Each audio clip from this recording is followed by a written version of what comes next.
너희가 말하기를 여호와께서 우리를 위하여 바벨론의 선지자를 일으키셨느니라. 다윗의 왕좌에 앉은 왕과 이성에 사는 모든 백성 곧 너희와 함께 포로되어 가지 아니한 너희 형제에게 여호와께서 이와 같이 말씀하셨느니라. 만군의 여호와께서 이와 같이 말씀하시되 보라, 내가 칼과 기근과 전염병을 그들에게 보내어 그들에게 상하여 먹을 수 없는 몹쓸 무화과 같게 되었고, 내가 칼과 기근과 전염병으로 그들을 뒤따르게 하며 그들을 세계 여러 나라 가운데 흩어 학대를 당하게 할 것이며, 내가 그들을 쫓아낸 나라들 가운데서 저주와 경악과 조소와 수모의 대상이 되게 하리라. 여호와의 말씀이니라. 너희들이 내 말을 듣지 않았기 때문이니라. 내가 내 종 선지자들을 너희에게 꾸준히 보냈으나 너희는 그들의 말을 듣지 않았느니라. 여호와의 말씀이니라. 그런즉 내가 예루살렘에서 바벨론으로 보낸 너희 모든 포로여, 여호와의 말씀을 들을지니라. 만군의 여호와 이스라엘 하나님께서 골라야의 아들 아합과 마아세야 아들 시드기야에 대하여 이와 같이 말씀하시니라. 그들은 내 이름으로 너희에게 거짓을 예언한 자라. 보라, 내가 그들을 바벨론의 왕 느부갓네살의 손에 넘기리니 그가 너희 눈앞에서 그들을 죽일 것이라. 바벨론에 있는 유다의 모든 포로가 그들을 저주거리로 삼아서 이르기를, 여호와께서 너를 바벨론의 왕이 불살라 죽인 시스기야와 아합과 되게 하시기를 원하노라 하리니, 이는 그들이 이스라엘 중에서 어리석게 행하여 그 이웃의 아내와 간음하며 내가 그들에게 명령하지 아니한 거짓을 내 이름으로 말함이라. 나는 알고 있는 자로서 증인이니라. 여호와의 말씀이니라 하시니라.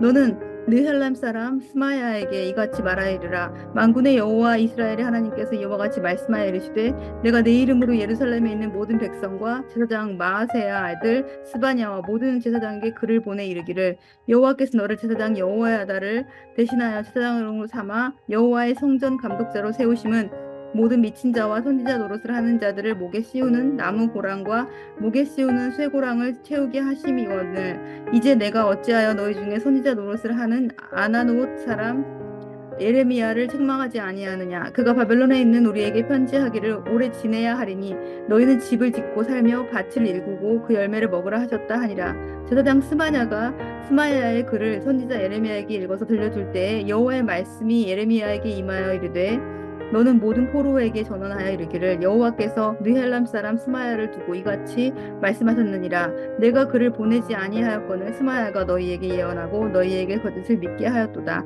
그러므로 여호와께서 이와 같이 말씀하시니라. 보라, 내가 느헬람 사람 스마야와 그의 자손을 벌하리니 그가 나 여호와께 패역한 말을 하였기 때문에 이 백성 중에 살아남을 그의 자손이 하나도 없을 것이라. 내가 내 백성에게 행하려 하는 복된 일을 그가 보지 못하리라 하셨느니라. 이것은 여호와의 말씀이니라. 유다 나라는 패망의 길을 걸어가고 있습니다. 하나님의 징계가 진행되는 가운데 1차로 바벨론의 포로로 끌려간 자들이 있었습니다. 포로 중에는 벌써 선지자 노릇을 하는 자들이 생겨났습니다. 그들은 거짓 선지자들이었습니다. 그 중에는 골라야의 아들 아합과 마아세야의 아들 시드기야, 이 두 대표적인 거짓 선지자들이 활동하고 있었습니다.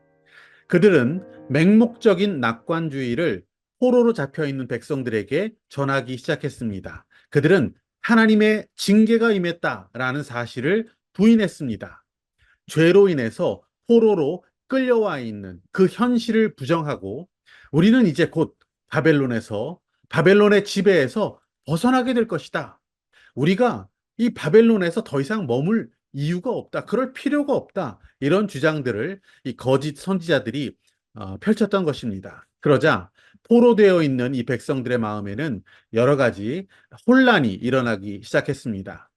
그래서 어떤 자들은 바벨론을 우리가 탈출해야 된다 라면서 예루살렘으로 탈출하는 그 시도를 하기도 했습니다.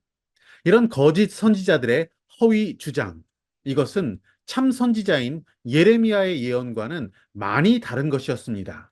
참 선지자인 예레미야, 뭐라고 이야기했습니까? 바벨론 포로, 이 시간은 하나님의 징계 가운데 우리에게 주어진 것이다. 이 모든 시련과 고통의 시간을 우리가 달게 받자. 그리고 새로운 민족으로 거듭나자. 예레미야는 이렇게 말했지만 거짓 선지자들은 유다 백성들에게 이제 우리에게는 곧 번영과 평화가 임할 것이다. 포로 생활 이 자체를 부정하는 이야기들, 그리고 하나님의 징계를 부정하는 말들을 거짓 선지자들이 했던 것입니다. 하나님은 우리 편이다. 하나님은 우리 아버지다. 하나님은 선하시니까 우리에게 이런 시련을 주실 분이 아니다. 이런 논리를 그들이 펼쳤던 것입니다. 맞는 이야기 같이 들립니다. 하지만 그들은 하나님을 잘 모르는 자들이었습니다. 하나님은 사랑하시기 때문에 징계하시고 또 우리를 향한 정확한 의도를 가지시고 훈련하시기 위해서 징계하시기도 하는 분이십니다. 징계 가운데 당연히 백성들은 힘겨운 나날을 보내게 되었습니다. 유다 백성들이 포로로 끌려가서 살아야 했었던 그 징계의 시간처럼 징계는 아프고 괴로운 시간일 수밖에 없습니다. 하지만 그 징계의 시간은 아버지 하나님께서 사랑하는 그 자녀를 훈련시키시는 그런 시간이기도 합니다. 징계에는 언제나 하나님의 의도가 있습니다. 여러분 잘 아시듯이 사무엘 선지자의 어머니가 누굽니까? 한나입니다. 그녀는 대략 20년 동안 아들을 낳지 못했습니다. 얼마나 고통스럽고 힘들었는지 실로라고 하는 성전에서 기도했던 그의 모습은 정신이 반쯤 나가 있는 미쳐 있는 여자의 모습이었다라고 성경은 묘사하기도 합니다. 하지만 한나에게 이 시련의 시간을 주신 하나님은 정말 놀라운 계획을 가지고 계셨습니다. 한나를 향한 하나님의 매우 특별한 의도가 있었다는 것이죠. 하나님께서는 위대한 선지자, 통일 이스라엘의 지도자, 사무엘, 그의 어머니로서의 한나를 준비하게 하시려고 먼저 기도의 훈련, 인내의 훈련을 시키셨던 것입니다. 한나는 응답도 없는 20년간의 세월 동안의 기도의 훈련, 그리고 인내하는 특수 훈련을 받았던 것이죠. 하나님은 그 시련을 통해서 한나를 훈련시키시고 또 영적인 큰 축복을 받을 사람으로 준비시키셨던 것입니다. 아들 사무엘, 이 사무엘은 어머니 한나의 큰 기쁨, 그것을 뛰어넘어서 민족을 새롭게 일으키는 위대한 하나님의 일을 성취하는 도구가 되게 하셨습니다.